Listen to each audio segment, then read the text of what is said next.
and welcome to Stories for Wonderful Children. I'm Dan Wendelin, your host and storyteller. Years ago, I began recording the bedtime stories I told my children every night. Now, I'd like to share those stories with you. I hope you enjoy my Stories for Wonderful Children.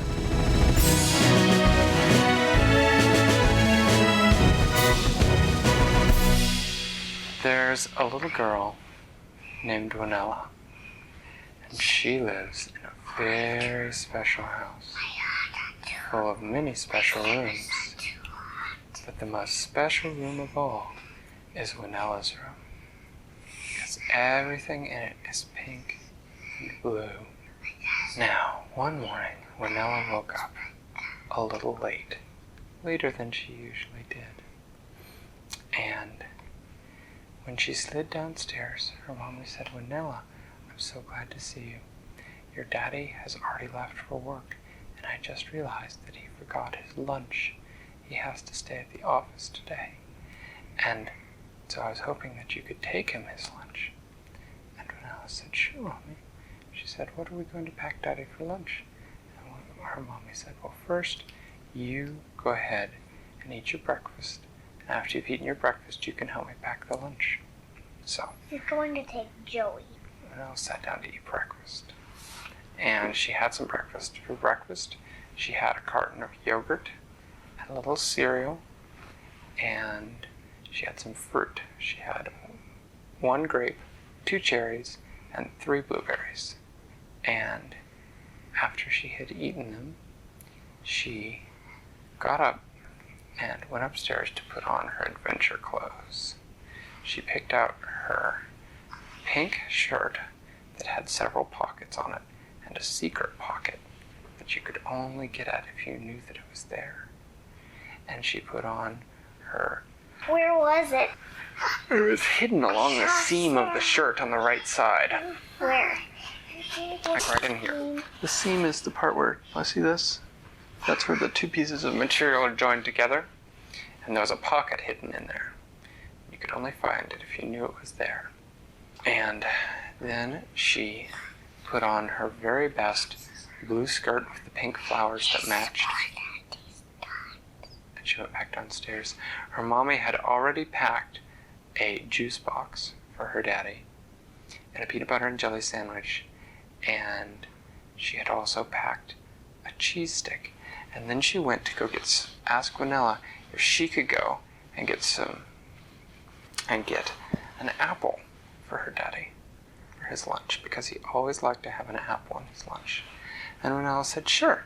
So she went to the fruit bowl and she moved the oranges over and the kiwis over and the bananas over. And she looked down at the bottom and she could see a couple pears, but there were no apples. So she said, "Mommy, we're out of apples." And her mommy said, "Oh no, I knew I forgot something yesterday at the grocery store. Would you mind running by the grocery store and picking up an apple for your daddy before you take his lunchtime?" And Winella said, "Sure." So her mommy gave her money for the apple. Winella got her backpack. She had a purple backpack that had blue and pink stripes down the sides. She put her daddy's lunchbox in it, and she climbed up the stairs, and then up the stairs again to the roof. And she walked out on the roof and she said, "Hey, Joey, do you feel like a little flight?" And Joey said, "Sure, where are we going?" And Winella said, "Well, I need to take my daddy his lunch. But before we take him his lunch, we need to go by the grocery store and get an apple." And Joey said, "Oh, sure, no problem." So Winella got on Joey's back, and she held on tight, and he flapped his great wings and flew up, up, up into the air. And he sort of did a little circle around above her house, and then he turned in the direction of the grocery store. Well, he needed a little help from Winella, and Winella had to sort of look down at the streets to remember which way her mommy went when they drove to the grocery store. But she pointed the way out to Joey, and they flew there, looking at other birds as they flew along. Joey would tell her stories about the other birds, telling her that this bird was having a fight with his sister over who had the biggest feet. And this other bird was thinking about moving to Florida for the winter where it would be warmer. And those birds over there had just had 3 new babies, and one of them hadn't learned how to fly yet, and they were very worried about him. And by the time he'd told her all these stories about all the local birds, she looked down and she could see the grocery store.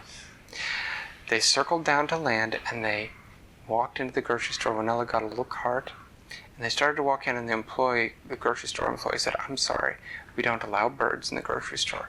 And Winella said, "Well, that's not very nice. Joey's my friend."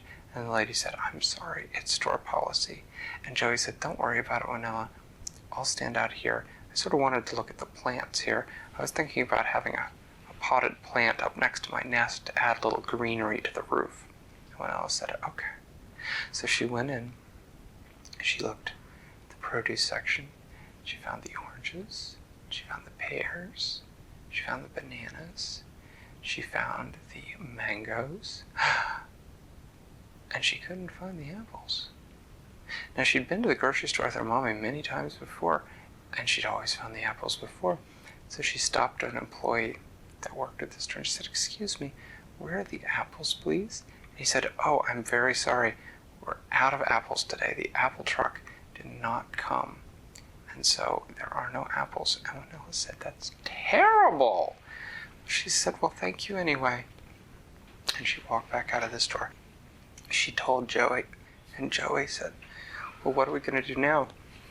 Should we just take the apples to your daddy?" And Winella said, "Well, let me think." So she got on Joey's back and they flew up into the sky. And Winella said, Joey was carrying a potted plant on one wing. No, he decided he didn't like any of the potted plants there.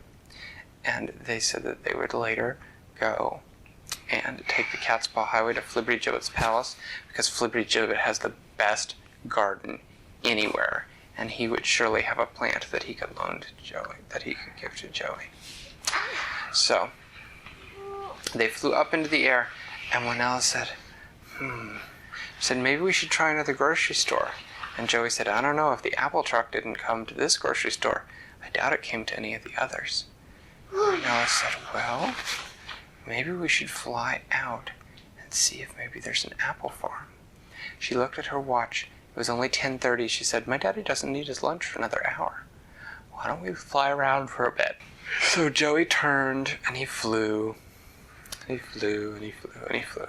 And he flew along for quite some time before he arrived at the outskirts of town.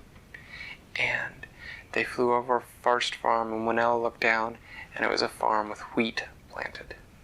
They flew over another farm, and it was a farm with corn planted, and then another farm, and that was a chicken and cow farm.